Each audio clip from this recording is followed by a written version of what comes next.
Guild Ball fans around the world, welcome to another Season 3 Guild Ball Match Report.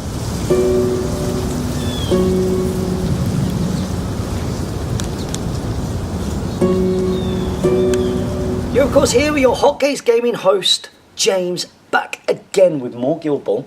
It's been much demanded, and I am pressing on with the Heralds of the Winter's Moon. We're going to keep running with this Skaatha shenanigan bad boy. I hope you enjoyed the last match report with one Tom. We're joined by a different Tom this week, new to Hotgates Gaming. Welcome and thank you so much for coming down here. And you've travelled all the way out from Nottingham, close to Mansfield. But so tell us a little bit about yourself and your team and how you got into the game. So I've been playing Guild Ball since Season 1. Really, it's been Alchemists all the way. Love the Alchemists. Nice to get Midas back on the field without him being the Midas show as he used to be. Still good though, right? Very different, but really good. A lot of team support, which is really nice now. He's not a one-man wrecking crew. So yeah, I brought a team today. I think it's going to be fun. Got some of the newer models in there. Got some Crucible dropped in from Season 3. So hopefully a lot of fun. I think that's going to be absolutely fantastic because there are some models down there that I've not come across before and are a little bit different and should be a bit different from the previous Alchemist match report, which of course had Steamforge's very own Giblin teaching me a real lesson about that, the better. Now before we proceed and get down and show you the teams, remember there's a competition here on Hotgates Gaming to win yourself a place at the Guild Ball British Championships coming this August. It's on the 12th and 13th of August, and you can win yourself a ticket simply by commenting either on this video, just comment. That's all you have to do. You can just get down below and just say, hey, really like this video, it's cool, or I want to enter the competition, or on the other video with Tom from TNG Productions, make sure you check that out. So nothing left to do, let's do this. Thanks so much again, I'm really looking forward to the game. Heralds of the Winter's Moon versus New Midas and his Alchemists.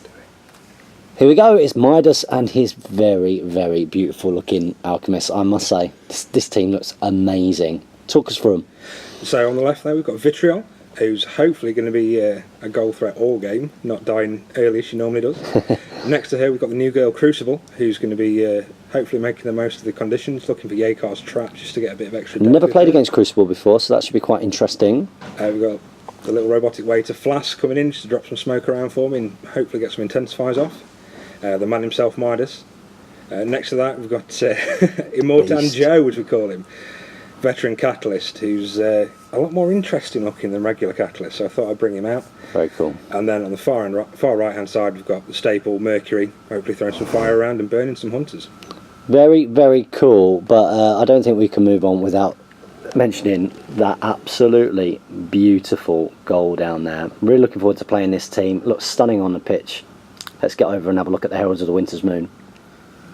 Here we go, it's Skaatha's Hunters having a lot of fun with Skaatha. Probably won't be, I don't know. I'm probably not going to be taking these 2D British Championships. I do want to take the Butchers, which is why of course we had Tom from TNG Productions even, with his Philip Butchers out last time. You watch these reports?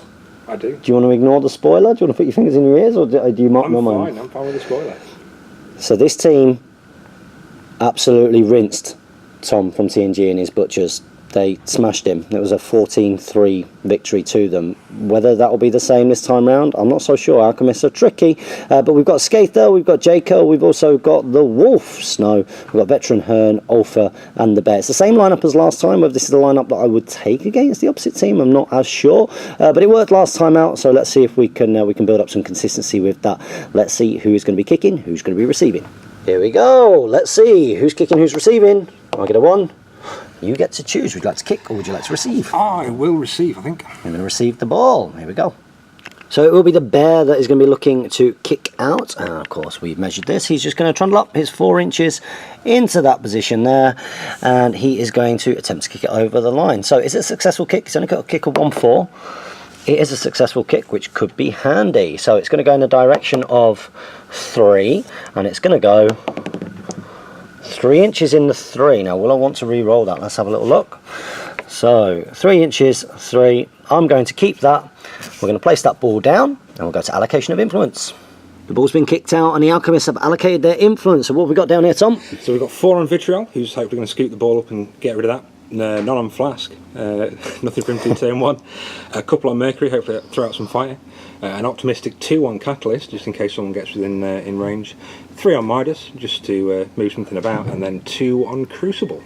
Okay, and then coming across the pitch, we've got 2 on the bear scene. I learnt from that first report. You pretty much always put some on there. I've got nothing on Veteran Hearn, nothing on the Wolf, and nothing on Jaker either. I've actually put quite a lot on Skaatha and Ulfa, just in case I get the opportunity to get out and get the ball. But you've decided what you're doing. You're super efficient. I have indeed. Here we go. So it's Vitriol. So Vitriol's going to move up 8 inches to here and snap the ball. She's then going to make another 2 inches to just there. She's not going to use a full 11 because she starts within an inch of the cover. She's then going to, that's 1 for the sprint, she's going to spend 1 and she's going to pass to Crucible. Pass to Crucible. So Vitriol with a kick of 4-8. I can just double check it, but I think she's easily within range. Yeah, definitely. So see if it's successful. Loves it. Snaps it over to Crucible. And then she's going to spend the remaining 2 to pop Clone up on herself. Yep. And she's going to spend the momentum generated to instantly make a 4-inch dodge. Look at that. Hopefully keeping her out of the range of that big nasty bear. So she's going to dodge to there. Look at that. It seemed like we saw all of the Vitriol tricks there. Lots of acrobatics across the pitch. Back over to the Heralds of the Winter's Moon. Next up is Jacob. Jacob is just going to have a little walk up into that position there. And he's just going to pop his trap up 2 inches away. And that ends the Hunter's activation. So we're going to have to take Flask next, who's going to trundle up, already obviously pre-measured, 5 inches to just in front of Catalyst.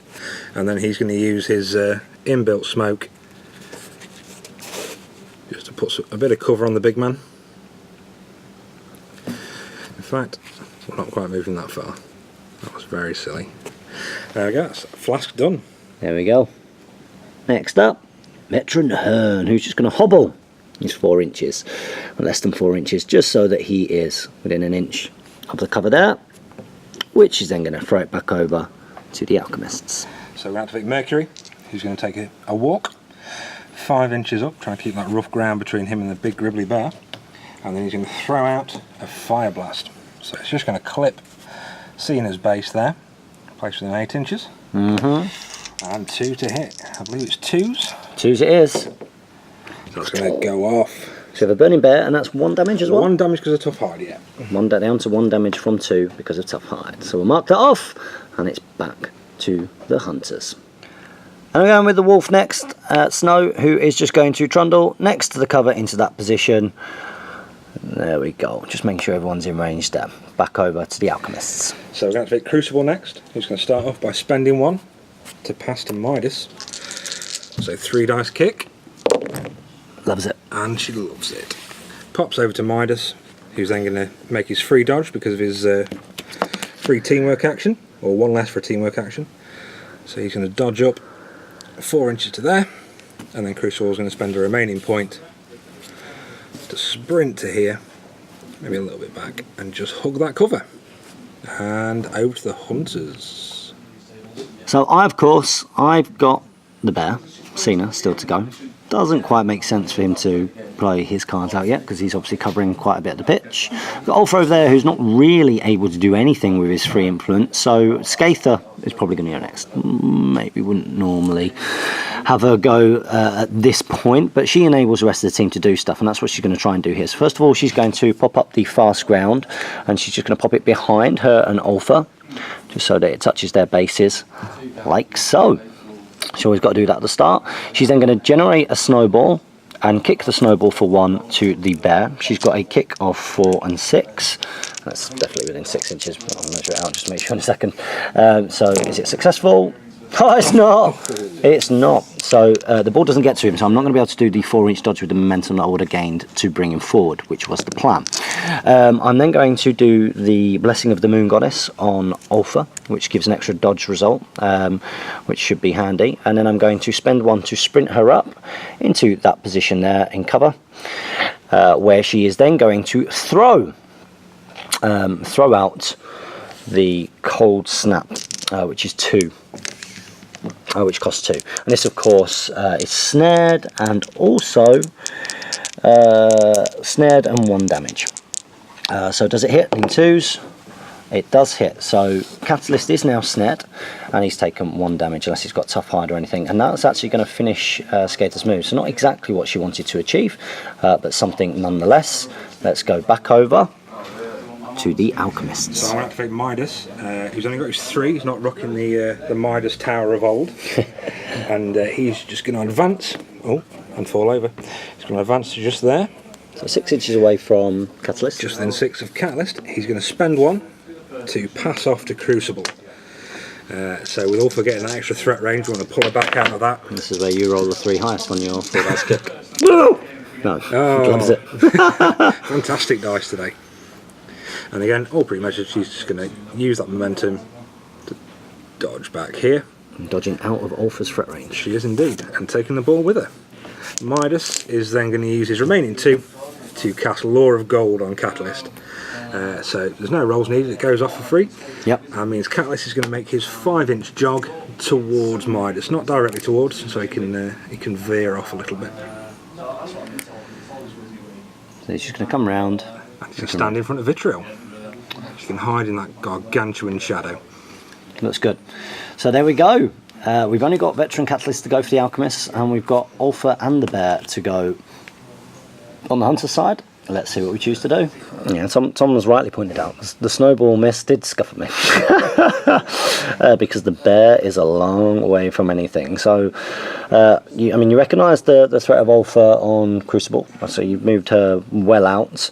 And remember, Catalyst does have Furious, can charge for free, right? It does indeed. So we're going to just try and stop that. We can get into base to base, because we're on fast ground here. With Ulfa, it's a lot of resources. I mean, hopefully I'll just get some momentum from this, really. You're on 2 at the moment. You will probably win the momentum race. I don't know, we'll see. We will see. So what I'm going to do is I'm going to sprint with Ulfa. He's got the extra 2 inches. And then where they go, with 1, we're leaving him with 1, which puts him in base contact with Catalyst, just where the 8 is. Like so.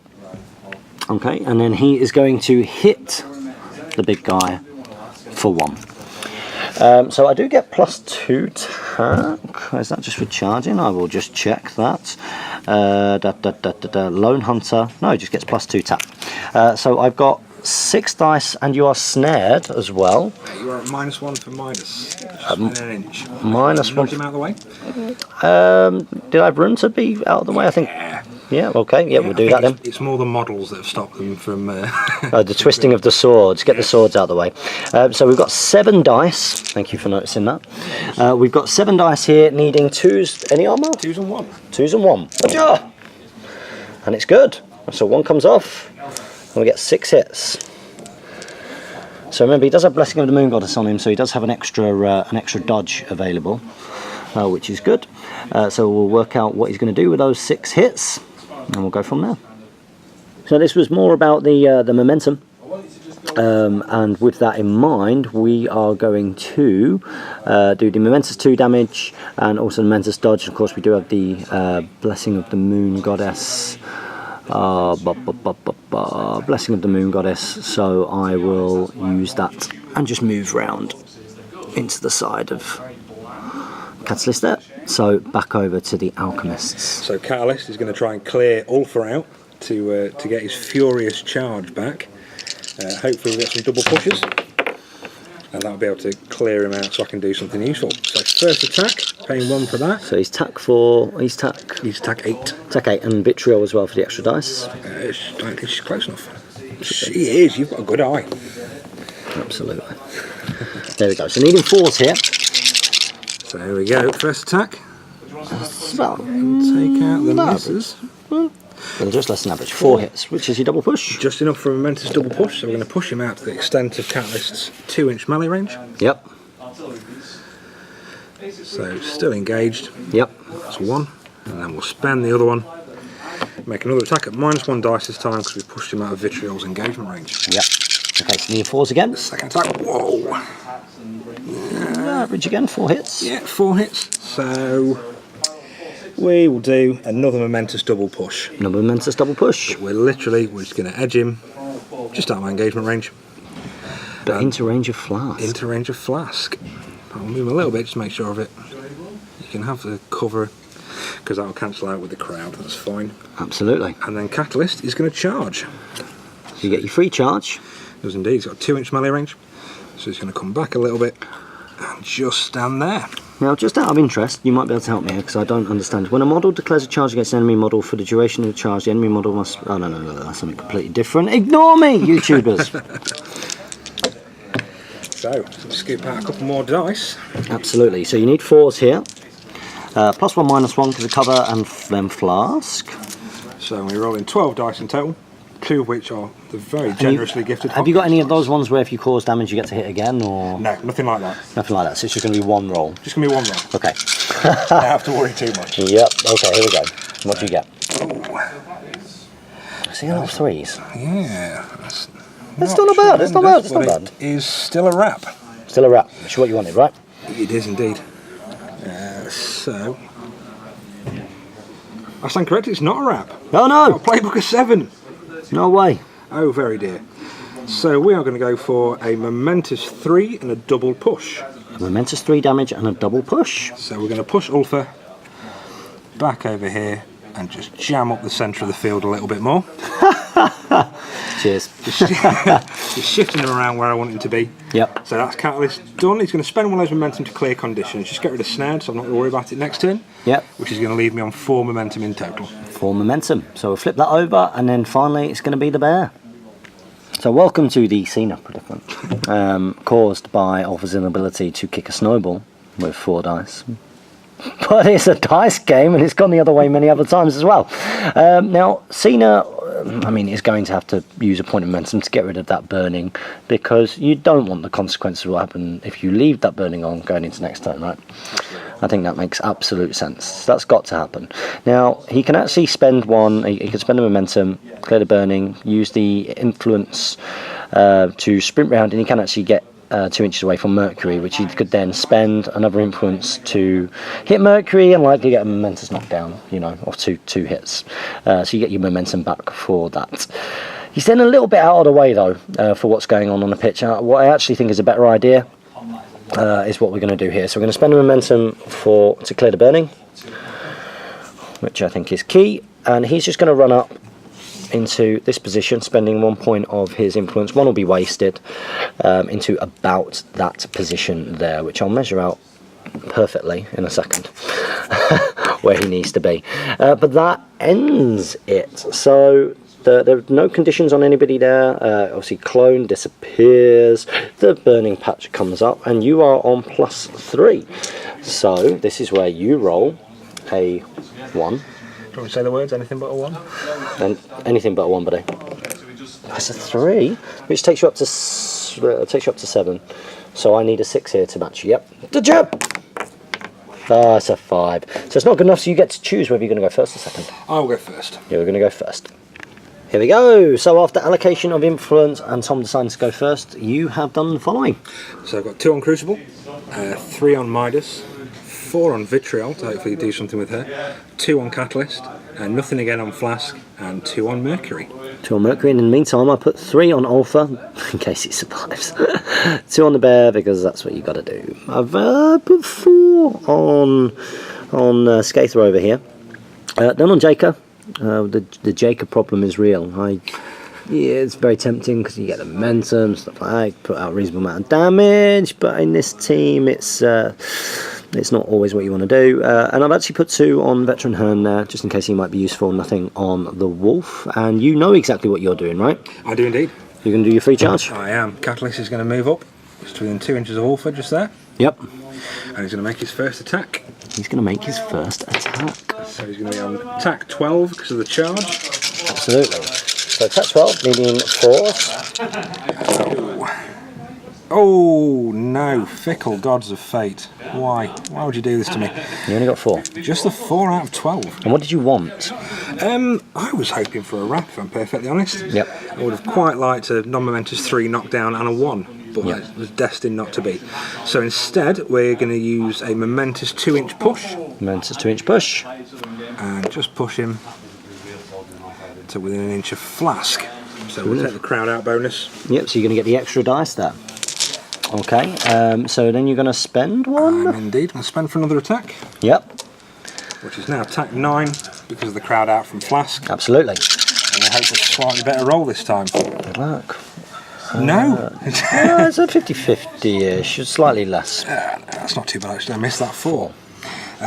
So we will go for a non-momentous knockdown, I think, on that one. So a non-momentous knockdown with the 4. So he's going to be on his bum for the final hit. And then we'll take another attack. So 9s, this time needing 3s. Needing 3s this time. And the dice will spike! That's better. Will indeed spike. That's really good. You got them all that time. I did indeed, so that will be... That is your wrap, +2. 8. It is so... That's really good. It makes up for the poor ones before. Yeah, it's a playbook of 8, so it's just the 1. Okay. So we will do a momentous 3 and intensify. Yep. So that'll go up to 5 damage then. And then a non-momentous 1. So it's going to be 6 damage in total and 1 momentum. And 1 momentum. There we go. So we'll do that now. And that's because the intensify, because he's suffering a knockdown condition. Yep, because he's got condition. He takes an extra 2 damage. That's amazing. So there we go. We'll knock off the 6 damage now on Alpha, and we'll go over to the Hunters. So here we go. Kind of almost handing the initiative back to you a little bit because it's reactive. But it's also a little bit of denial. Alpha's not looking particularly healthy there. So he's going to spend a point of momentum to stand himself up. And then he's going to spend 1 to where they go out. Could have hit Catalyst to try, but there's no point really. And he's within 4 of the bear, so it's not like there's chances of awesome wraps or anything. So we're going to where they go there and then spend 2 to charge in. Now, because he's entering on Mercury, he suffers the burning condition straight away.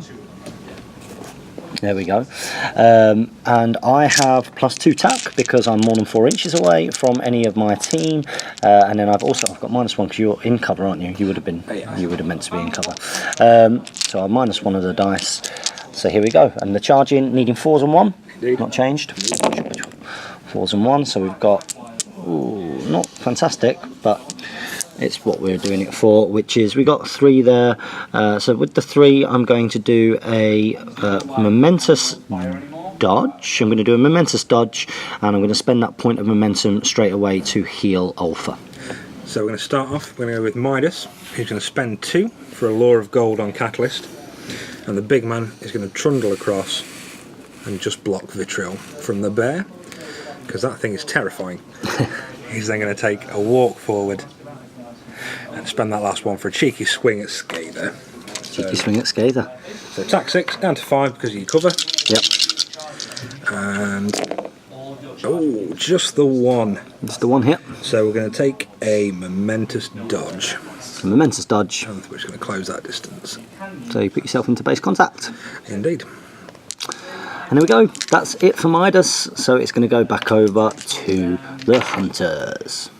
It's interesting. In some ways, this feels a little bit more like a first turn. Do you know what I mean? Yeah. There's a lot of manoeuvring, a lot of jockeying. Yeah, just quite interesting. You wouldn't necessarily normally put the wolf as one of the first activations, but just going to jog up into that position there next to Jaker and throw it back over to you. So I'm going to activate Vitriol, who is going to spend 2 to charge Skaatha. So because of the wolf's aura, she's going to get a little closer than she normally would. Sit within an inch. Yep. Just so that after I hit you and you dodge, I can still have another crack. So she's attack 5 normally. Absolutely. In cover, which gives me +1 tack. Now what I would like to do here is spend my point of momentum to make a counter attack. Absolutely.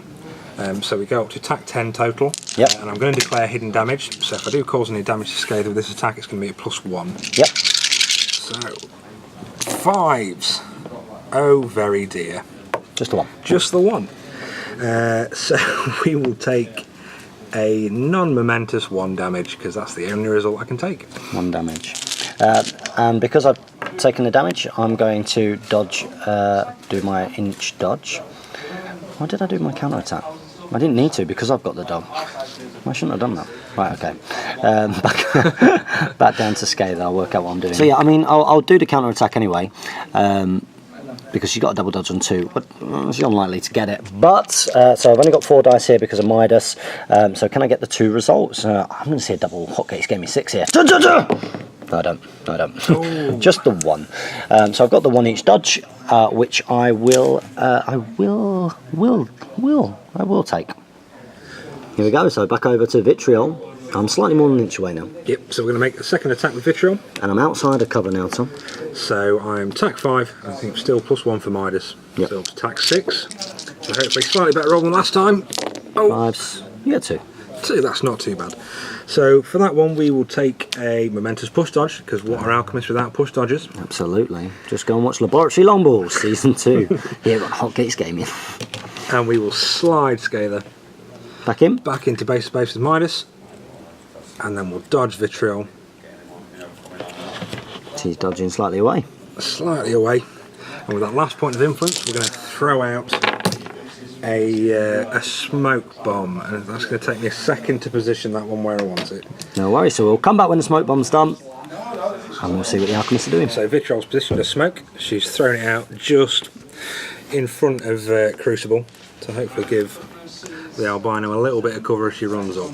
And that's me done. Back over to you. Skaatha's going to go next, and she's going to try the following. She's going to place a fast ground back here, base contact with the bear, give him some options, more options than he already has, and then going to generate a snowball, and I'm going to kick the ball, and I'm just going to kick the ball to the dog, because why not? Okay, here we go. It's 4 plus... Oh, what? You gotta be kidding me, twice in one game. 3 highest, unbelievable. So I am not going to do what I did last time, where I just press on without thinking about what I need to do in case this doesn't happen. I'm going to actually think about what I'm going to do next. So this isn't Skaatha's greatest run.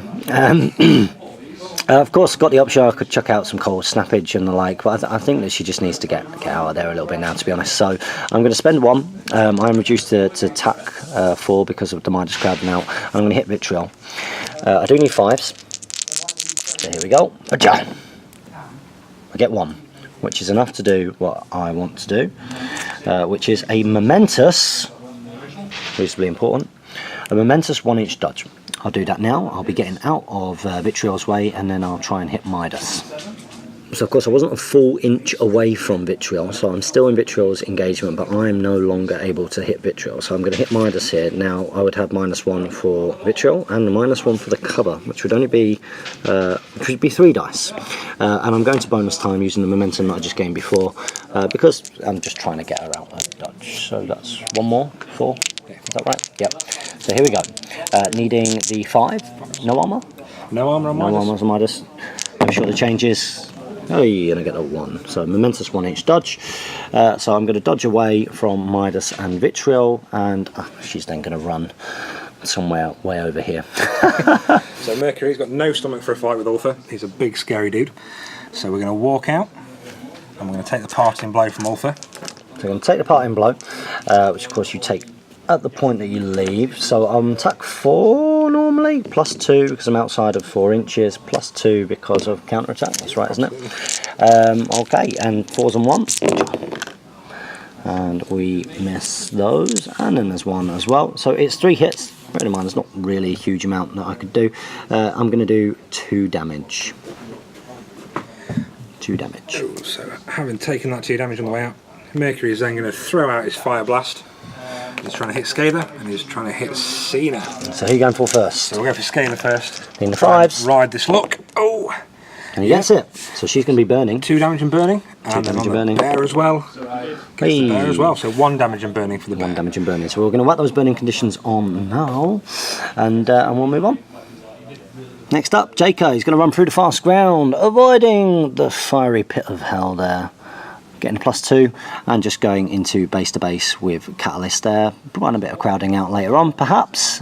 Back to you. So Flask is going to commence with Operation Scupper the Bear, and he's going to wander up just to there, stand in front of Cena, and probably die horribly in a fire explosion. It's all good, it's what he's there for. That's Hunters. So Hearn's going to go next, and his chances of charging have been scuppered by the, although he gets +2 because of the fast ground, he gets the -2 because of the burning, and less burning is probably good because I've got 3 models burning, and I'd never like that. Just go back and watch any of my reports versus anything that dishes out conditions. So what I'm actually going to do is just spend 1 to sprint around, so I actually get 8 inches of movement, and I'm just going to put myself into that position there. 2 inches away from Catalyst, whom I'm going to hit. So I've got Tech of 5, and I get +1 because of Jacob, who's very kindly got into a nice position. So I need 2s to hit. 2s and 1. Oh, do I get an extra die? I get an extra dice, don't I? You do get an extra. No, I don't get an extra dice. I've already got my extra dice for the guy. So here we go. Because you've not got anything on you there. So 2s and 1. You get 1 there, and 1 for armour, so we get 4 hits. 5 would have been nice. 5 would have been very nice. But 4. What health are you on? He is on 22. I'm going to do the following. I'm going to do a momentous 3 damage. Interesting. Because then I get to do something else called Lunar Eclipse. So when I damage an enemy model, this... Oh, no, that's when you're suffering snared, so maybe I'm not going to do that. I'm just going to knock you down. Momentous knockdown. I gain a point of momentum for that, and I'm immediately going to spend 2, so I'm net down to 1, to clear some conditions, and I've got 8 inches of clearing conditions. I'm going to clear the condition off of Skaatha for 2.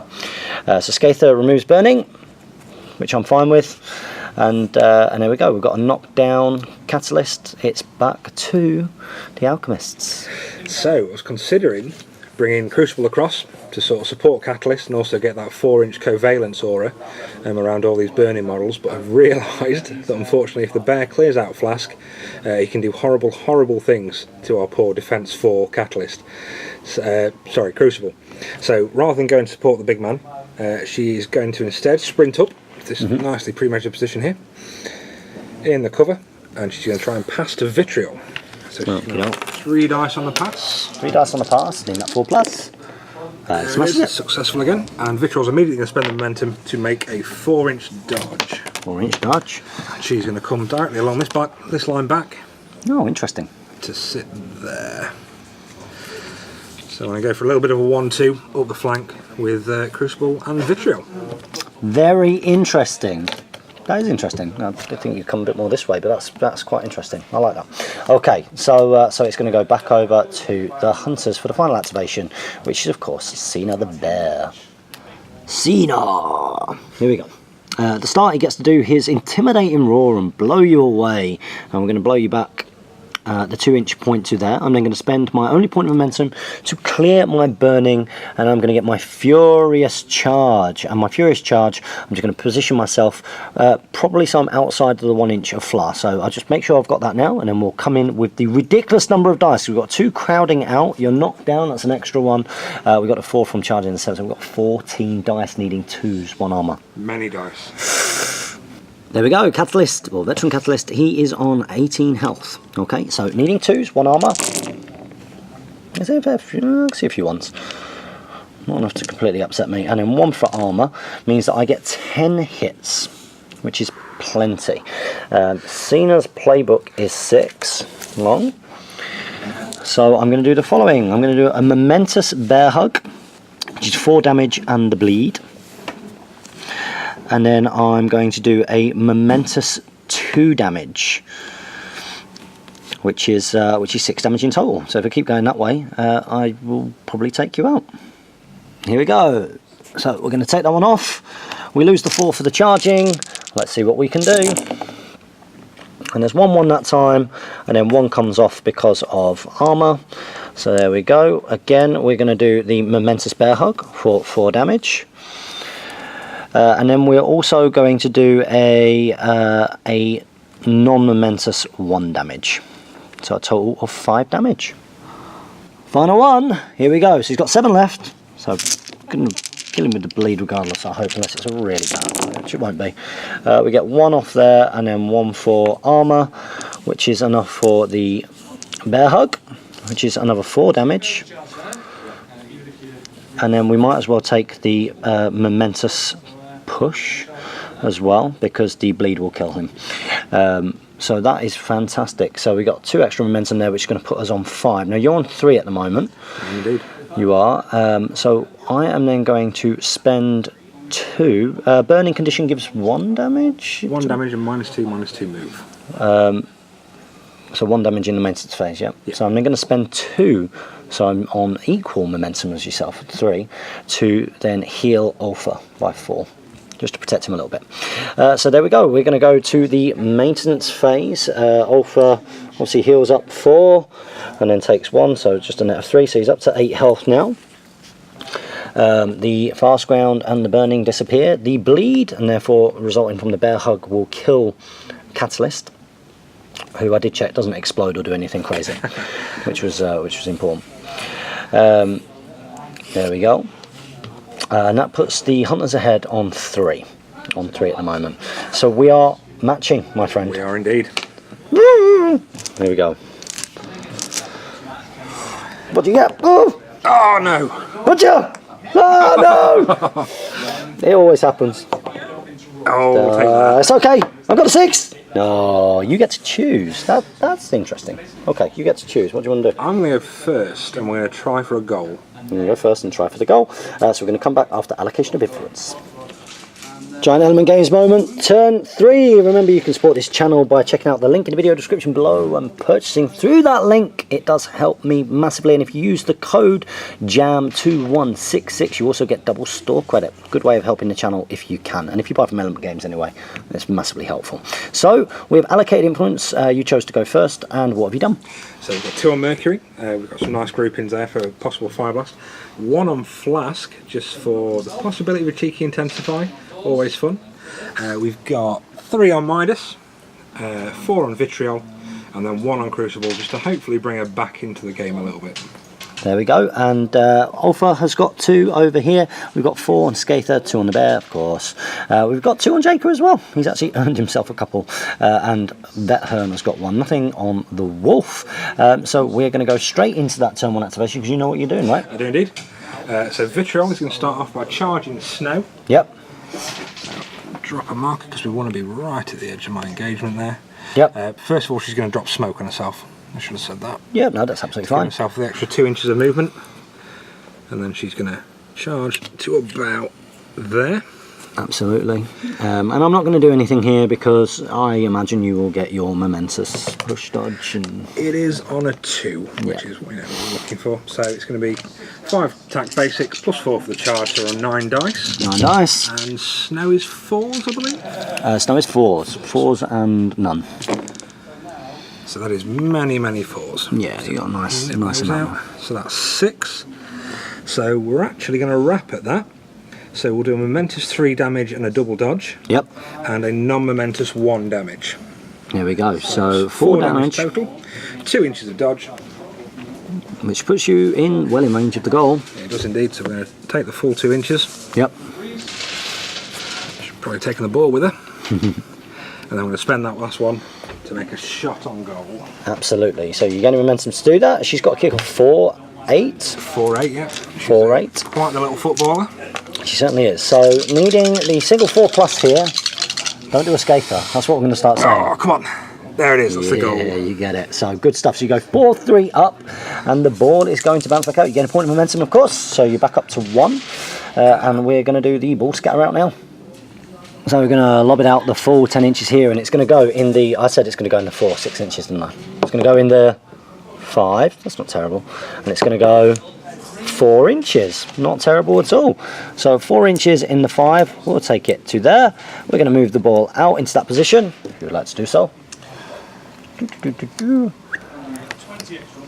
we're going to chuck things back over to the hunters. That's our pitch, with Crucible just out of shot on the top right hand of the screen there.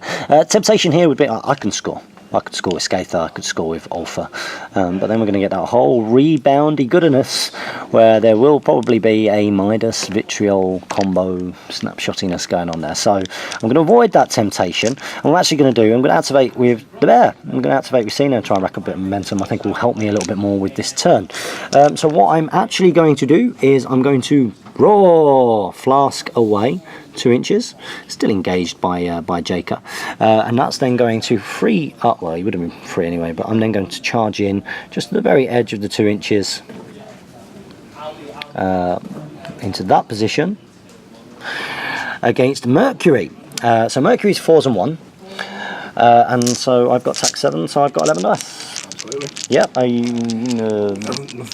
defensive stance or anything? We'll go defensive. You're going to go defensive We'll stance. make it work for it a little bit. Yeah, so 5s and 1 here.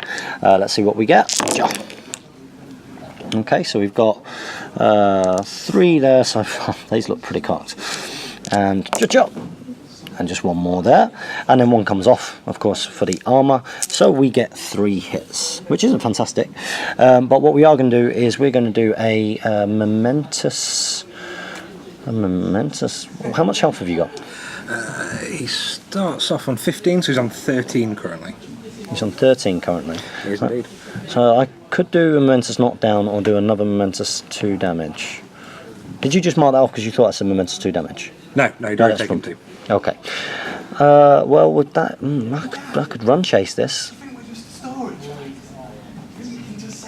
Knocking you down just makes you easier to hit and gives you less to do, and you've not got any momentum at the moment. I'm going to momentously knock you down. Good choice. I think that was the right idea. I think that was the right thing to do. Comment below if you agree or disagree.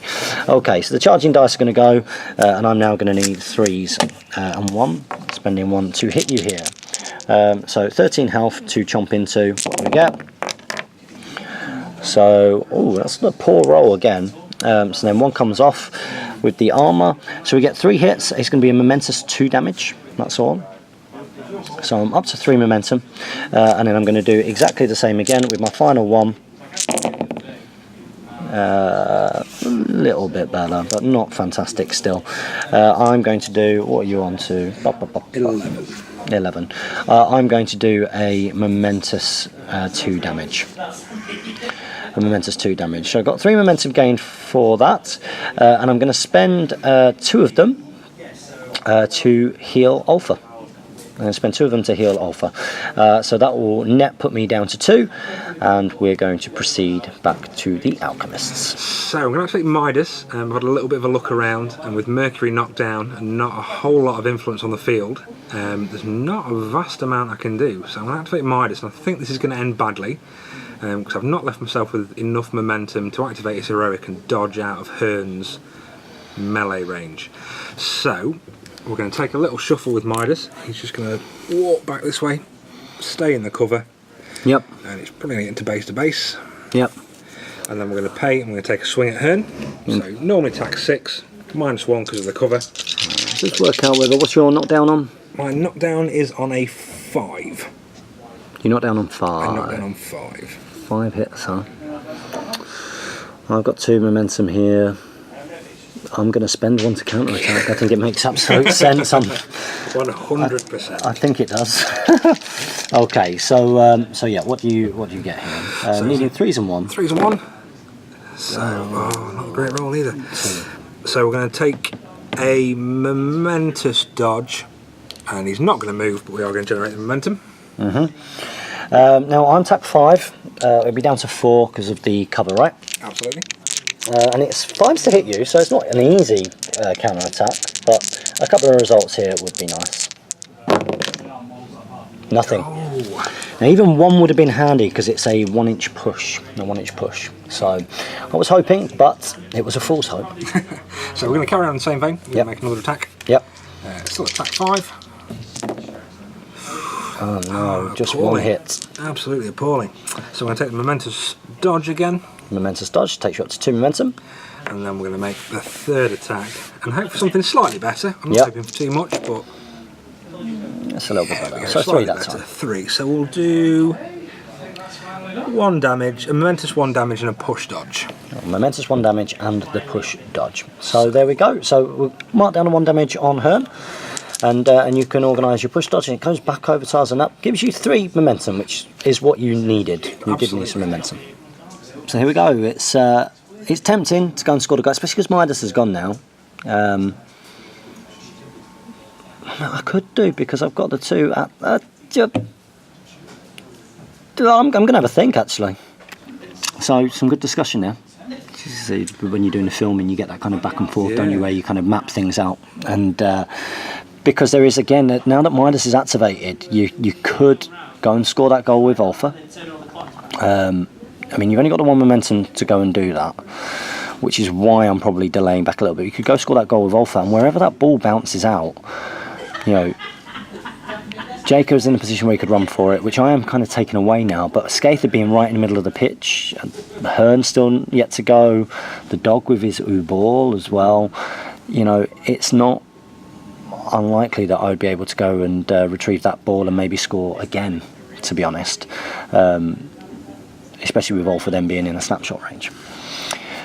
However, as tempting as it is, I don't think I need to do that now. I might be proved wrong. Tom might do something different. I don't feel like I need to do it now. So what I'm actually going to do is Jacob is going to walk round. He'll stay engaged by Flask, of course.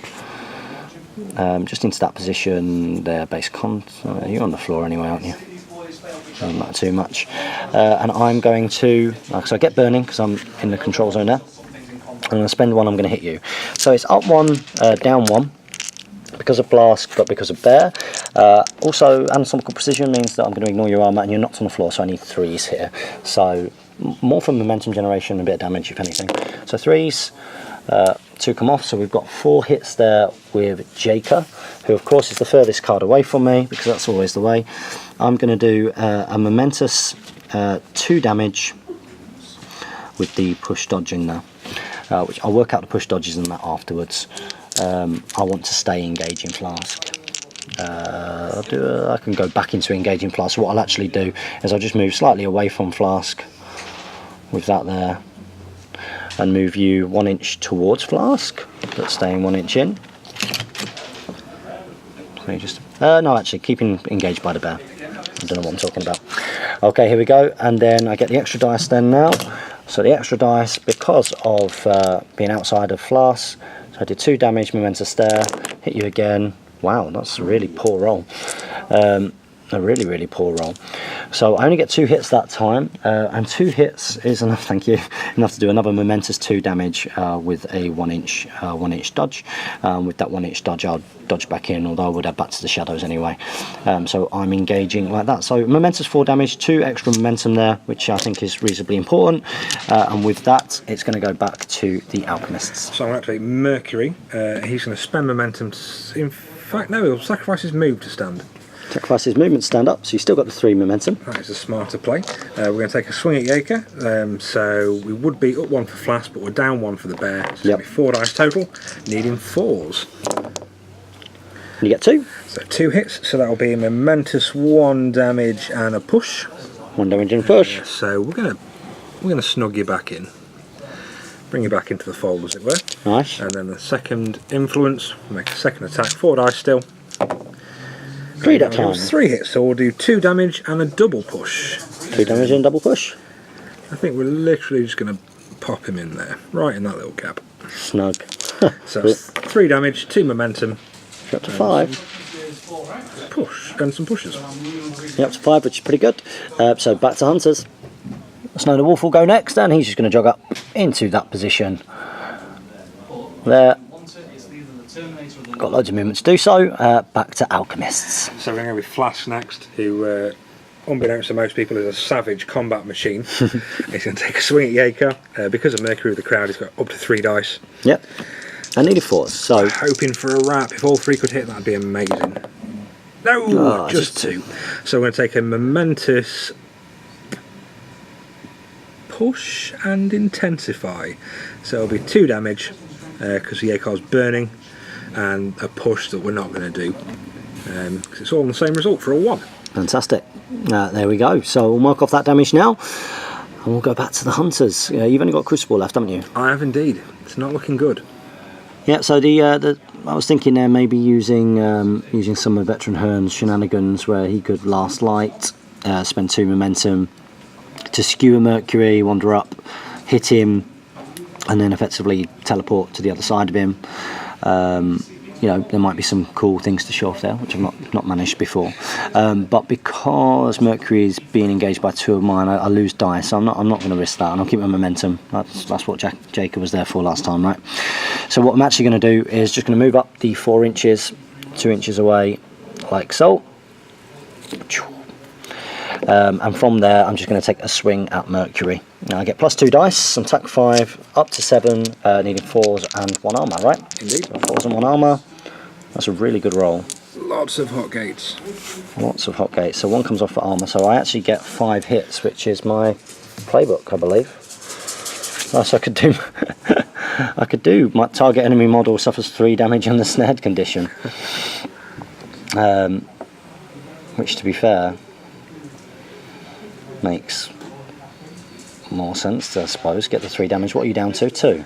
That'll put him down to 2, yeah. 2. So I mean, it's pretty easy to snipe him off then, and there's nothing else that he can do. Why not? Why not? I can't see any reason why not to do that. Okay, we'll do that. He's going to be snared. And 3 damage. 3 damage. So he's down to 2 now. I'm getting a point of momentum, so I'm up to 4. And that means that you've only got Crucible left to go. So I'm going to activate Crucible. We're not going to take gliding, because I'm going to hang on to that momentum as much as possible. So she's just going to take a sprint at -2 move. Across the rough ground. To about there. And that is her done. That's me out for the turn. So hopefully the ball has a nice fortunate bounce out to Midas, Crucible and the like, right? I'm hoping so. It'd be nice. That's what we're hoping for from your side. So from my side, it's going to go back over to Skaatha and the Hunters. Okay, so this is where we are. So we know that Mercury's down on 2. He's looking pretty vulnerable, which is fine. I'm happy with that. You know, there's probably a 6-point activation here with Skaatha. But I think with me now having the extra activation, that she's probably more important to try and just get closer to wherever the ball goes for next turn and put myself in that position. So what we're actually going to do is Alpha is going to go. I'm going to spend 1 of my 4 momentum to clear the burning, which allows me to then sprint up, snap the ball, and come into snapshot range, which has all been pre-measured. So I've spent 1, and then I'm also spending that 1 to take the shot and momentum to do that, which means I've got 3 dice, and because I'm within 4 inches, I only need 3s, right? Which means I'm not really having to spend the momentum to bonus time, you know, which is still risky, I suppose, but it's not going to be, because I get it. There it is. So there we go. So we've got the goal there. That takes us up to 7. I gain a point of momentum, which I'm going to keep, and we're going to bounce that ball back out. Here we go. So you're hoping for a 6 in some ways. So am I, because I want to see the dog do the jog, which is always a bit of fun. The direction, it's going to go to the 6. In the 6. And it's going to go by 6 inches. Oh wow, so actually it's going to clear over the top of everyone. It is. So we grab a measuring device. So it's going to end up over here. Okay, that's good news for me. So it ends up over there, it's lobbed over. Now it has gone within 6 inches of the dog, and he can make a jog. It can indeed. So I think he will do. That was a very poor kick. But the 6 was what you wanted. Or maybe you wanted Crucible, I don't know. But the ball on Midas is tough to get hold of. It's nice. It's tough to get hold of. So I'm going to make a little jog with the dog, and then Skaatha, I think he's going to go and try and do it. She can't quite do it. She can get me 1 away. So let's see what we can do. When all your good made plans come down to a snowball, when you failed with them twice, and then you start saying things like, it can't happen 3 times in a game, which curses you. Fingers crossed that doesn't happen. So let's talk through before I do it, just so that you could see what I was trying to do. I'll pass the ball, we'll create a snowball for 1, pass the ball to whoever. With the momentum generated, I would then dodge 4 inches into fast ground, which I would have placed into that position there, which gives me the +2 inches, which means that I can then run easily the 9 inches, probably a little bit less than that actually, which I would do just to the point there on the 6-inch marker, where I would take a shot at goal, which would take me to 11. So just a flask kill away. Just a flask kill away. Which gives me lots of options really at the start of next turn. So that's what we're going to try and do. So we're going to, I mean, you've got 6 momentum. You going first next turn isn't necessarily the worst thing in the world, depending on what I choose to do. Because really you have to go and get the ball, but at the same time there's people that I can chomp. So let's try it. Generate snowball. pass the ball. I'm going to pass the ball to someone. I've got to kick 4. Now I need the momentum to shoot and score, no matter what. I think it's important. I'm gonna bonus time it for an extra dice, right? So as long as I leave enough, I know, don't. So I get it, yeah. Would you look at that? Bonus time came in, and it was very important. I feel validated for using that momentum. So I do the dodge up. My fast ground, of course, I popped up there, which you don't really need to mark out because it's the end of the turn. And then I'm going to run round to that 6-inch position there with the ball. Not got enough movement to get into a range where I can shoot from 4 inches, right? No, not quite. Not quite. But I have sprinted to do that, which gives me 1 left to shoot, and I'm going to spend 1 to shoot and 1 to bonus time. 5 dice, needing that 4. Oh! Again, we get it. Skaatha was on the town last night. She barely makes it, but has justified my my bonus timing. So I do get a point of momentum back for that, which is cool. And with that point of momentum, I'm going to lose the momentum battle anyway, so I'm going to use that point of momentum to make a dodge. But that does take me up to 11-4. So we're going to dodge back out, probably in the direction of Midas. So it didn't work well for me last time, but we'll go for the same kick out, and we're going to pray. Pray it doesn't just go straight to Skaatha. So it's going in the direction of 1, and it's going by 5 inches. Wow, so out of the way. Not a great position, but away from Skaatha, which is always nice. So it certainly is. Find a widget, there we go. So centre ends up. Wow. Just about. Yeah, absolutely. Just about there. Very, very, very interesting. Very, very interesting.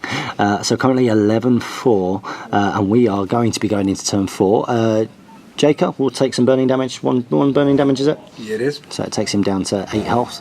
And you will win this roll off no matter what. Would you like to go first or second? I'm going to go first. I'm going to try and save a little bit of face and try and get a goal before I'm trying to get a goal. Good stuff. Okay, so we're going to go to allocation of influence now. Here we go. After allocation of influence, it looks like you're going to take the. You're probably going to lose this game now. Yeah, absolutely. But you're going to try and do something cool for all of the subscribers. So you have stacked up Midas for probably the first time in the game. It is, yeah. So Midas has got 6. He's hoping to generate some momentum and bounce off Skaatha. Crucial's got 4, not sure he's going to need it. Vitriol's got 2. Mercury and Flask both have none. And the re-emerging Catalyst has got his traditional 2. Absolutely, and as you can see, I've just put up all of my influence around Mercury and Flask because I need 1 BP now. And Mercury's down to 2. So I mean, I guess there was that way of thinking from yourself. You could put, can you put 4 on Mercury? I could put 4 on Mercury. I could try and generate some momentum and heal him, but even 6 wounds with the Bear and J-Car around. He's got a double dodge on 2 dodge, so you know, could he dodge away and run away? I'm not sure. It would be quite tough. Yeah. It would be quite tough. I think somebody would get him in that situation.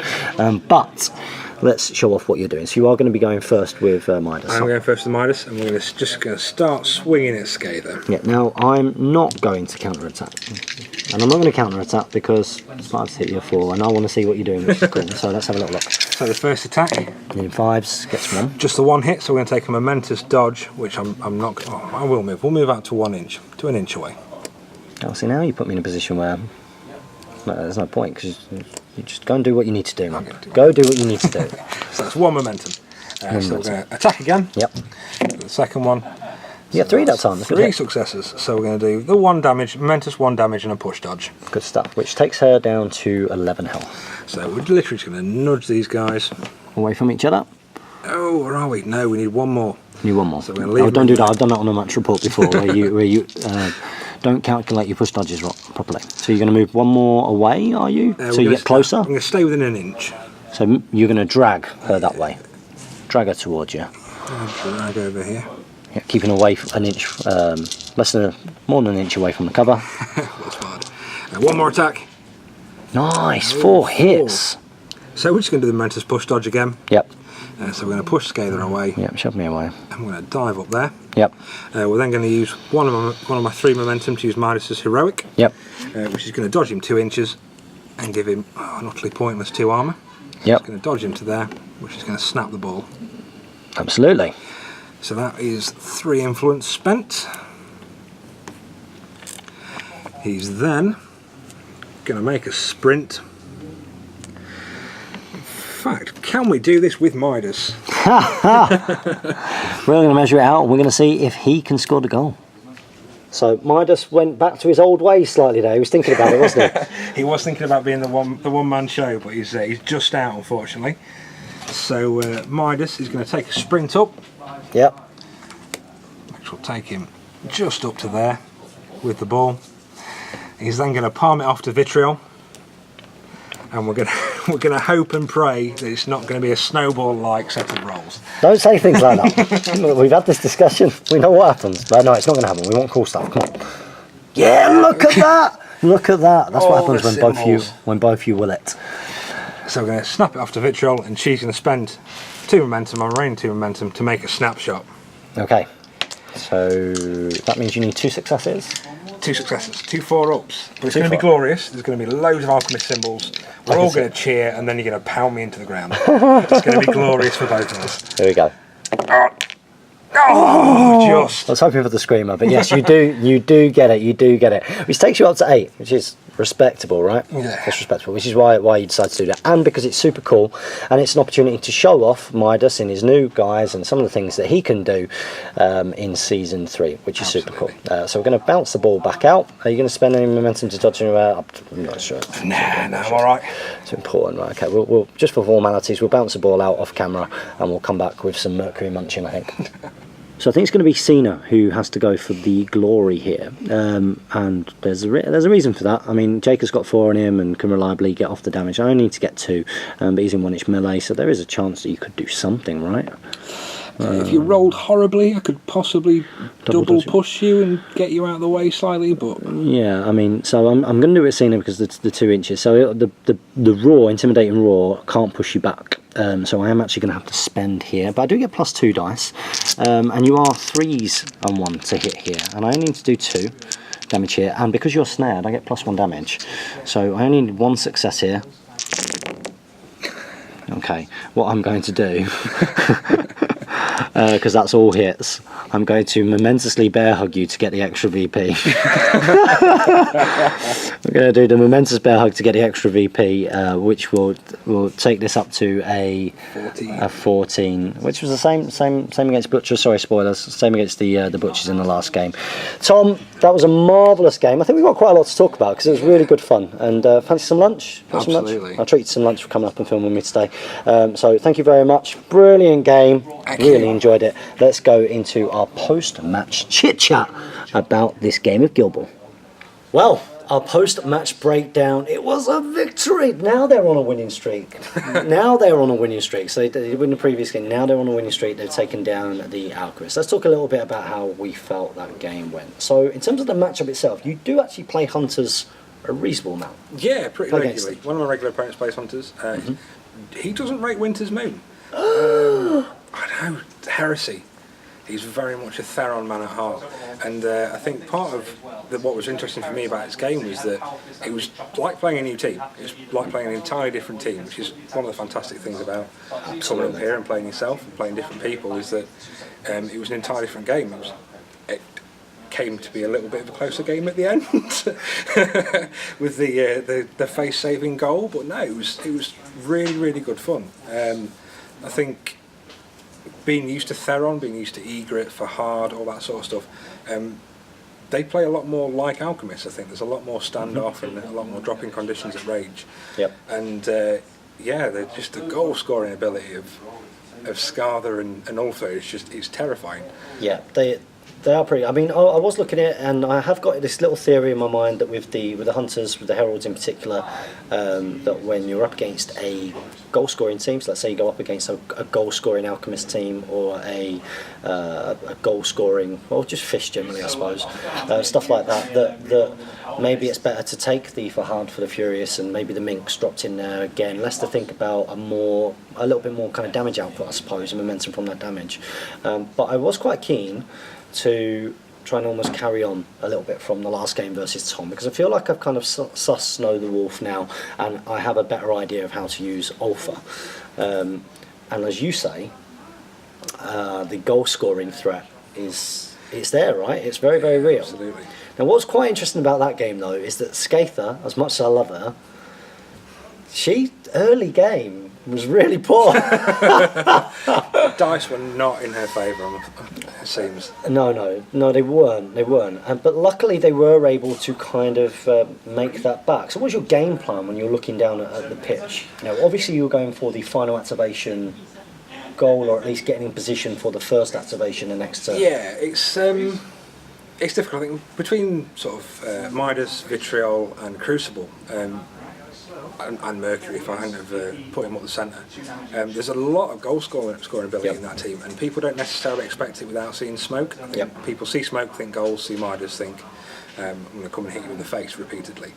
But yeah, it was. I think I pushed Crucible too far out wide, kept her too far out of it. It was maybe a little bit too conservative with Vitriol, and it sort of I suffered in later turns. But obviously, the way you capitalise on those mistakes was perfect. There was a point, the second to last turn, where I sat and looked at the table and thought, it's going to get 2 goals. It's going to be 2 goals in 2 activations. And obviously you went a different way, you played more defensively, and it worked out. But yeah, it was a cracking game. It was a really good game, and hopefully it showed off some models that maybe you've not seen before, for those of you that don't manage to get around to tournaments or haven't got those teams in your local meta, but also definitely something you've not seen on Hotgates Gaming, some of those players in there and combinations, and hopefully giving you guys out there a little bit of a better idea of the Hunters and the Heralds. You guys are having an opportunity to learn as I learn, and I think I'm starting to get my head around them, in that, maybe don't demand stuff from them too quickly, and just try and get yourself in position to give yourself lots of options, whether it's the goal scoring option or the taking out options, and I actually like this team for the options, and I think that's what did it for me. Even though Skaatha fluffed up my turn 1 plans massively, and then she went and did it again turn two with herself, and then kind of got out of dodge, which worked out better actually. Yes, yeah, it did. In terms of where she was positioned in the centre of the pitch, that worked out much better in lots of ways. What I was keen to do is just put myself in a position where whatever you chose to do, there was something that I could do that would do something, which is really good punditry there. Something. We hope you guys out there really enjoyed that game, and remember, we are running a competition here on Hotgates Game at the moment to win yourself a ticket to the Guild Ball British Championships in August. All you need to do is comment on this video or on the last Guild Ball match report, and you will get yourself a free ticket. If you were going anyway, I'm sure that we'll be able to arrange it some way where you get your ticket refunded and you got your free ticket anyway. So just get involved in the conversation below, get those comments in, and win yourself a prize. We've had a great game. Fantastic. It's a really good game, and thanks so much for travelling up a couple of hours, 2.5 hours. 2.5 hours to get up here. Heroic effort. So we're going to go and reward with a bit of lunch, have a chat, talk about the game, make new friends, which is what Guild Ball is all about as well. And hope you guys out there are having a good game. We're going to see you back in the next Season 3 Guild Ball match report, maybe the Butchers next time if we've got plenty of time. Hopefully very soon.